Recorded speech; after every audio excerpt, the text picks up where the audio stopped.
चिंता मत करो, ये मेरा स्टेटमेंट है, याद रखना। चाहे अडानी अंबानी को केंद्र सरकार जमीन दे या सरकारी उपक्रम दे, या यहाँ वेदांता किसी भी इंडस्ट्री को ये सरकार जमीन दे, एक एक पाई का हिसाब होगा, याद रखना। जय फिक्र रहना। आपके हिस्से के अधिकार तो मैं छीन लूंगा इनसे और बांटूंगा अपने लोगों में। और तुम्हें गुलामी, जो गुलामी हमारे लोगों पर थोपी गई है, जिस गुलामी की वजह से हमारे लोग आज भी रोटी के मोहताज। मैं जेल से नहीं डरता हूं, मैं मुकदमे से नहीं डरता हूं। मैं तो मुख्यमंत्री कहता हूं कि अगर हमारे लोगों पर अत्याचार होगा तो 2 अप्रैल जैसा आंदोलन यहां उड़ीसा में भी कर दूंगा, तुम जेल बड़ी करके रखना।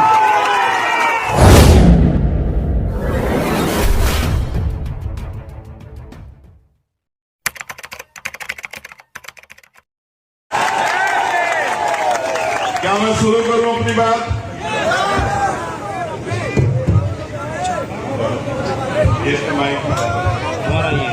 बैठ जाओ,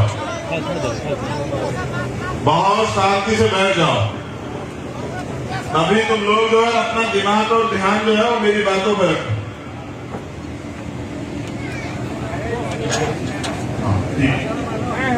अध्यक्ष जी बैठ जाइए, आप, ये आपका काम नहीं है।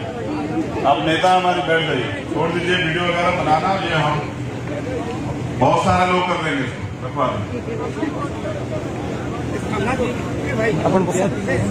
जोहार जय भीम। आपण माने सबे केंता छन मोई आपण मान को देखभाल के आसी छे। आपण मानकर संगे भेट हेकारी बहुत खुशी लागला। देखिए, ये हमारे नेता, हमारे प्रदेश अध्यक्ष लंकेश रावण जी ने मुझे दिया और कहा कि आपको जरूर बोलना। अब मैं अपने नेताओं की बात बहुत मानता हूं, तो यहाँ वो काम करते हैं हमारे नेता हैं, तो उनकी बात मानना बहुत जरूरी है। तो सबसे पहले तो मैं धन्यवाद देता हूं उड़ीसा के लोगों का।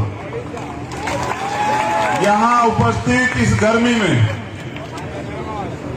हमारे नौजवान साथी, हमारे जिम्मेदार बुजुर्ग, हमारे छोटे भाई बच्चे, हमारी माताएं बहनें जो कड़ी धूप में भी यहाँ बैठी हैं, मैं उन सबका धन्यवाद देता हूं कि आपने मुझे अवसर दिया यहाँ आने का और अपनी बात को रखने का।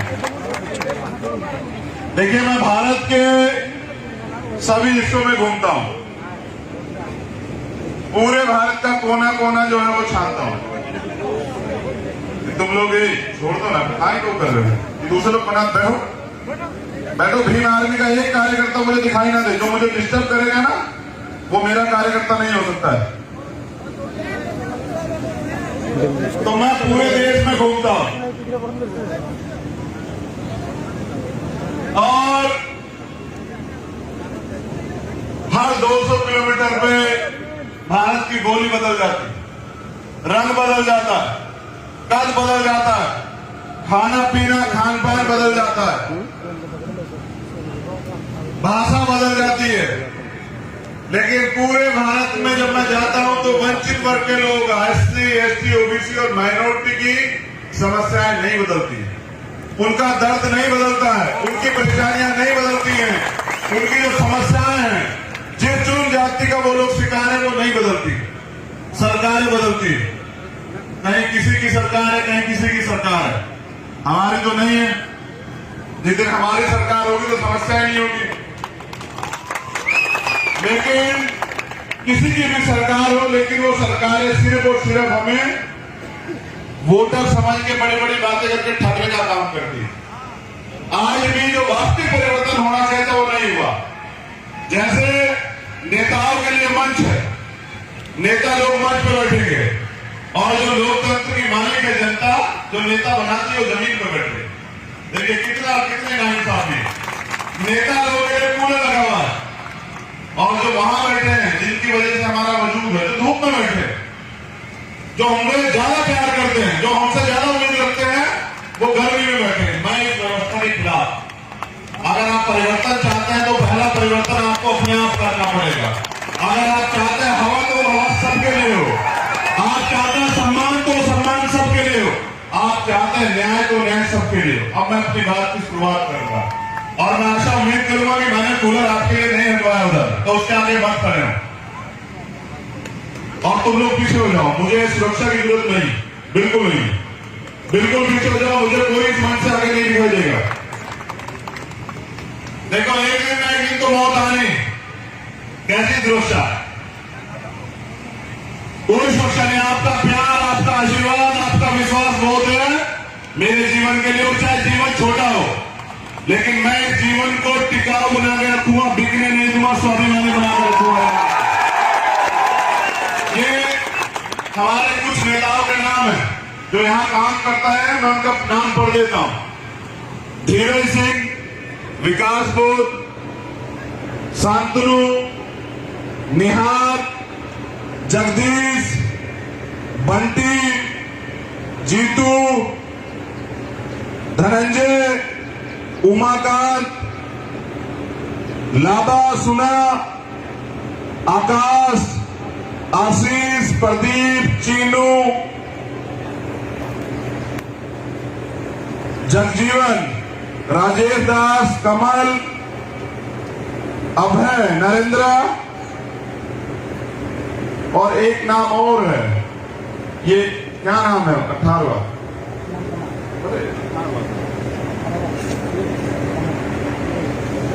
वरुण। चलिए, धन्यवाद। एक मेरे पास इतनी बड़ी एक कागज है जिसमें समस्याएं लिखी है उड़ीसा की। मैं इनको भी आपके आगे पढ़ देता हूं क्योंकि यहाँ के मुख्यमंत्री के लिए मैसेज संदेश भी देना बहुत जरूरी है। तो मैं सबसे पहले तो धन्यवाद करता हूं यहाँ के प्रशासन का, पुलिस का, जिन्होंने हमें परमिशन दी। लेकिन उसके साथ जो है, जो यहाँ की वास्तविकता है, वो भी मैं आपको बता देता हूं। जो मुझे बताई गई है, बताया गया कि यहाँ सरकारी जमीन बहुत है, लेकिन सरकार की नीयत नहीं हमारे लोगों को देने की। इसलिए हमारे लोग जो हैं तमाम तरह की समस्याओं से परेशान हैं। तो सरकार को चाहिए कि वो हमारे लोगों को जमीन दे। यहाँ अन्याय अत्याचार बहुत होता है, भेदभाव, जातिवाद, छुआछूत। अभी मैं आ रहा था तो मैंने देखा कुत्ते को जो है, कुत्ते के बच्चे को एक फैमिली ने गाड़ी में बिठाया था। वो कुत्ते के बच्चे को, जो कि जानवर है, मेरी कुत्तों से लड़ाई नहीं है, लेकिन वो उस कुत्ते के बच्चे को भी गोदी में उठा के प्रेम कर रहे थे। लेकिन यहाँ इंसानों से भेदभाव होता है, छुआछूत होती है। वो इंसान जो पढ़ा लिखा है, जो मेहनत करता है, ये जो गैर बराबरी है, ये बहुत ज्यादा है यहाँ उड़ीसा में। यहाँ मैंने सुना अखबार के माध्यम से कि एक बच्ची ने फूल तोड़ दिया, तो उस फूल तोड़ने में उस पूरे समाज का बहिष्कार कर दिया गया। बताओ। और कहते हैं कि भारत लोकतंत्र से चल रहा है, उड़ीसा में लोकतंत्र है, तो ये तो लोकतंत्र नहीं है। यहाँ कारखाने बहुत हैं, 15 लाख से ज्यादा बंधुआ मजदूर इस राज्य से बाहर जाते हैं। यहाँ नौजवानों की आबादी 50% से ज्यादा है, लेकिन नौजवानों को रोजगार नहीं है। यहाँ हीराकुंड डैम है, जिसका पूरा डिजाइन बाबा साहब भीमराव अंबेडकर ने बनाया, लेकिन कहते हैं कि वहां बाबा साहब की स्टैचू नहीं है। यहाँ महिलाओं पर शोषण खूब होता है और बड़े पैमाने पर होता है। रेप होते हैं, हत्याएं होती, छेड़छाड़ होती है। चलिए, मैं मानता हूं कि कुछ लोग ऐसी विचारधारा के हैं तो होता है, लेकिन भारतीय संविधान प्रत्येक व्यक्ति को न्याय का अधिकार देता है, जन्म से, लेकिन न्याय नहीं मिलता है। जैसे सनेलिता क्षेत्रीय का मामला है, जैसे बेबीना का मामला है, जैसे कुंडली की जो पीड़िता है उसका मामला है, आज तक उनको न्याय नहीं मिला। यहाँ SC/ST एक्ट तो है, लेकिन FIR दर्ज नहीं होती। यहाँ पुलिस प्रशासन के लोग हैं। मैं उनको भी बताना चाहता हूं कि आपको जो तनख्वाह मिलती है ना सर, वो सरकार तो देती है, लेकिन वो पैसे हमारे पैसे से जाते हैं, हम लोग टैक्स देते हैं। आपको तनख्वाह इसलिए मिलती है कि आप न्याय करें, अपराधी को अरेस्ट करके जेल में डालें, जो वंचित कमजोर वर्ग के लोग हैं, जिनके साथ अन्याय हो, कोई भी हो, उनकी मदद करें। आरोपियों को संरक्षण देने के लिए, अपराधियों को संरक्षण देने के लिए तनख्वाह नहीं मिलती है आपको। ये अपना चाल चरित्र बदलिए। ये संविधान से चलने वाला देश है। ये सरकारें बदलती रहती है। कल हमारी सरकार आ जाएगी, तब भी आप नौकरी यही करोगे, कहां जाओगे फिर? ये अन्याय अत्याचार करने वालों को बढ़ावा मत दो, कल आपके परिवार की तरफ भी आंख उठा लेंगे। तो ऐसी विचारधारा के लोगों का समर्थन मत करो। यहां CNPR NRC पे जब आंदोलन हुआ, पूरे देश में विरोध हुआ, लेकिन वो जो गैर बराबरी बढ़ाने वाला, भाईचारा तोड़ने वाला कानून था, ये जो वर्तमान की सरकार है, ये उसका समर्थन कर रही थी लोकसभा में। हमें ऐसे लोगों से सावधान रहने की जरूरत है। यहां वेदांता ग्रुप जो है, सरकार ने आदिवासियों की जमीन, हमारे परिवार की जमीन उनको दे दी है। चिंता मत करो, ये मेरा स्टेटमेंट है, याद रखना। चाहे अडानी अंबानी को केंद्र सरकार जमीन दे या सरकारी उपक्रम दे, या यहां वेदांता किसी भी इंडस्ट्री को ये सरकार जमीन दे, एक एक पाई का हिसाब होगा, याद रखना, बेफिक्र रहना। आपके हिस्से के अधिकार तो मैं छीन लूंगा इनसे और बांटूंगा अपने लोगों में। 1848 से चला सामाजिक परिवर्तन का आंदोलन, जो राष्ट्रपिता ज्योतिबा फूले के नेतृत्व में चला, जिसको राष्ट्रपिता ज्योतिबा फूले के जाने के बाद बाबा साहब अम्बेडकर ने चलाया, जिसको बाबा साहब अम्बेडकर के जाने के बाद मान्यवर साहब श्री काशीराम ने चलाया, और मान्यवर साहब श्री काशीराम के जाने के बाद भीम आर्मी के समर्पित कार्यकर्ताओं ने और देश दुनिया में रहने वाले बहुजन समाज के जिम्मेदार निष्ठावान मिशनरियों ने चलाने का काम किया, और जिसको आज सिद्धांतिक रूप से चलाने का मौका मुझे मिला, उस आंदोलन की गरिमा को समझते हुए यहां उपस्थित तमाम जिम्मेदार साथियों, ये भारत है, एक लोकतांत्रिक देश। लोकतंत्र की स्थापना इसलिए हुई थी कि जब सरकार बदली, अंग्रेज चले गए और यहां रहने वालों के लोगों के हाथ में सत्ता आ गई, गरीब तो गरीब रह गया, अमीर अमीर रह गया। जिनके पास जमीनें थी, अधिकार थे, वो जमीनों वाले जमीन पे काबिल हो गए, लेकिन जो गरीब था देश का, 90% गरीब रह गया, उसकी सुध नहीं ली किसी ने। तो लोकतंत्र इसलिए बनाया, ताली छोड़ के मेरी बात पे गौर करें, लंबे समय से हम लोग ताली बजा रहे थे आंदोलन में। 70 साल की आजादी में लोकतंत्र संविधान में हम लोगों ने ताली बजाई, झंडे उठाए, मिला हमें कुछ नहीं है। तो ताली छोड़ के मेरी बात पे गौर करें कि लोकतंत्र इसलिए बनाया गया था कि अंतिम व्यक्ति को भी वो अधिकार, वो सुविधाएं मिले जो अमीरों को हैं। और आज मैं यहां देख रहा हूं कि जानबूझ के, सुनिए मेरी बात को गौर से, जानबूझ के गरीबी को बढ़ावा दिया गया। क्यों? क्योंकि अगर हर व्यक्ति आर्थिक रूप से संपन्न हो जाएगा, उसके पेट में जो है रोटी होगी, उसके घर में जो है राशन होगा, तो वो सवाल करेगा, अपना हक मांगेगा, अपना अधिकार मांगेगा, अपने लिए न्याय की लड़ाई लड़ेगा।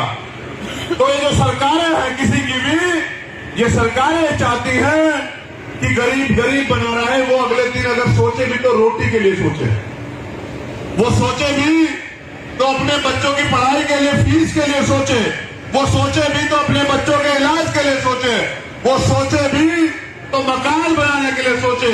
उसके पास इतना पैसा ना पहुंचे कि उसको सुविधाएं मिल जाए, और अगर सुविधाएं मिल जाएंगी तो वो फिर सवाल करेगा, अपने हिस्से के अधिकार मांगेगा।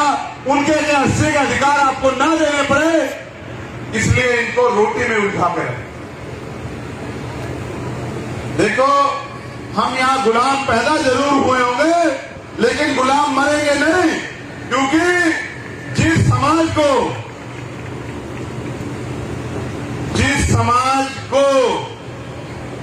गुलामी की आदत पड़ जाती है, जिस समाज को मुफ्त में खाने की आदत पड़ जाती है, जैसे सरकार देती है ना, 2 रुपए किलो चावल, 1 रुपए किलो चावल, 4 रुपए किलो चावल, जिस समाज को मुफ्त में खाने की आदत पड़ जाती है, वो समाज कभी क्रांति नहीं कर सकता। और जो समाज क्रांति नहीं कर सकता है, वो कभी शासक नहीं बन सकता है। और जो समाज शासक नहीं बनेगा, उसको ना न्याय मिलेगा, ना अधिकार मिलेगा।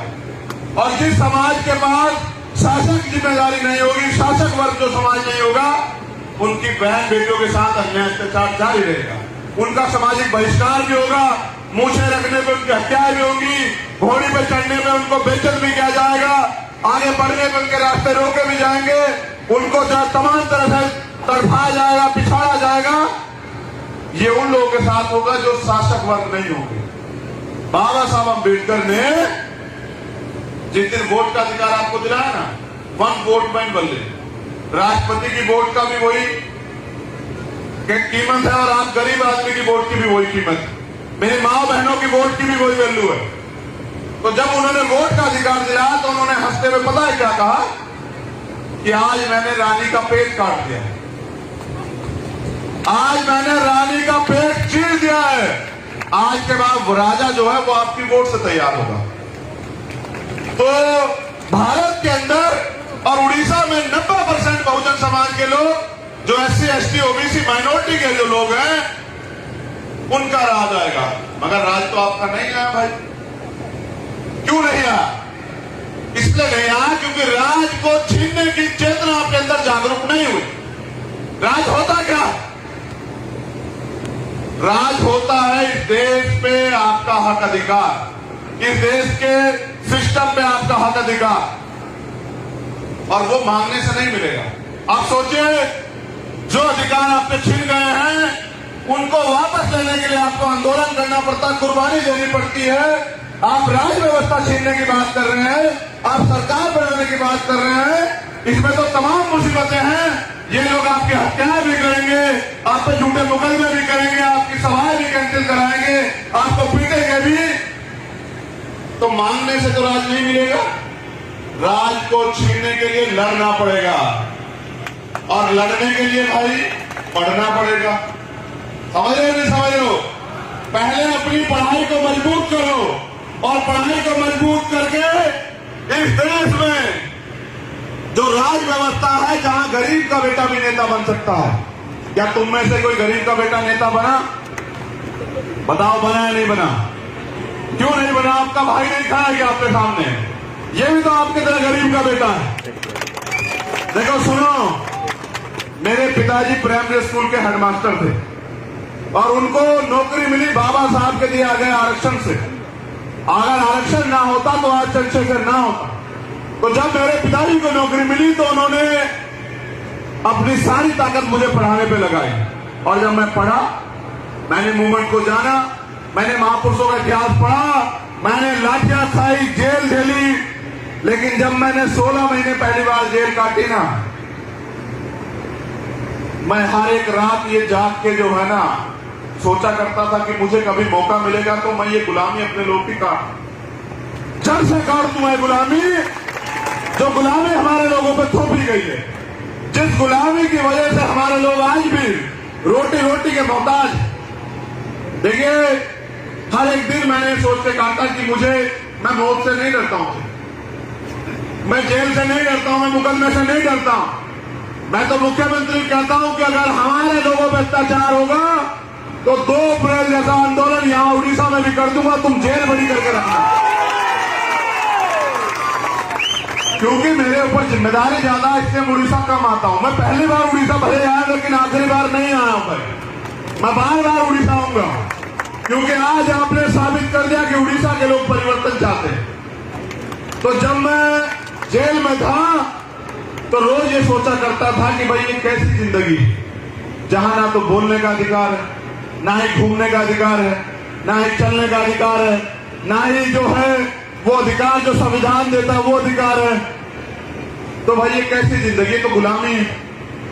तो मैंने कहा भाई ये गुलामी जो है काटनी, इसके लिए घर घर जाके लोगों को तैयार करना है। तो मैं तो धन्यवाद देता हूं यहाँ की टीम का, हमारे माननीय अध्यक्ष जी और उनके तमाम जिम्मेदार साथी, हमारी महिला नेत्री, हमारे इस मंच पे जो बैठे जिम्मेदार लोग हैं, मैं उन सबका धन्यवाद देता हूं कि उनकी मेहनत की वजह से उड़ीसा में आने का मुझे मौका मिला। अब मैं आपको बताता हूं लोकतंत्र होता क्या है, राज व्यवस्था में क्या क्या गारंटी जो है आपकी है।